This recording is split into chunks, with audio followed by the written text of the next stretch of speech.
OTT சமூக வலைதளங்களில் ஆபாசம் சார்ந்த காட்சிகள் ஒளிபரப்பாவது குறித்து உச்சநீதிமன்றம் கவலை தெரிவித்திருக்கிறது.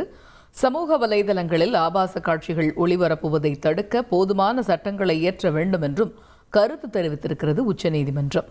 இது குறித்த முழு விவரங்களை அறிவோம். நமது செய்தியாளர் வெங்கடேசன் இணைகிறார். வெங்கடேசன், இந்த விவகாரம் தொடர்பாக உச்சநீதிமன்றம் தெரிவித்திருப்பது என்ன விவரங்கள்?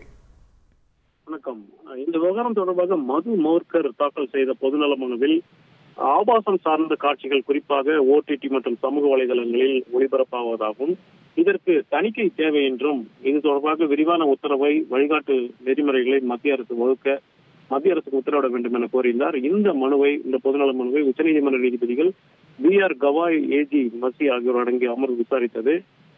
குறிப்பாக மத்திய அரசின் சொலிசிட்டர் ஜெனரல் துஷார் மேத்தா முழுமையாக தணிக்கைக்கு வாய்ப்பில்லை என்றும் சில கட்டுப்பாட்டு விதிகளை வகுக்க முடியும் என்ற விஷயத்தை தெரிவித்தார். அப்போது இது போன்ற ஆபாசம் சார்ந்த காட்சிகள் தொடர்களாக ஒளிபரப்புவது குறித்து உச்சநீதிமன்றம் கவலை வெளியிட்டுள்ளதுடன் இது தொடர்பாக சட்டங்களை இயற்றவும் ஆலோசனை என்பதை தெரிவித்தது. மேலும் இந்த மனு தொடர்பாக பதிலளிக்க அந்த OTT இணையதளங்களுக்கும் மத்திய அரசுக்கும் ஒரு உத்தரவை பிறப்பித்து விசாரணையை தள்ளி வைத்துள்ளது.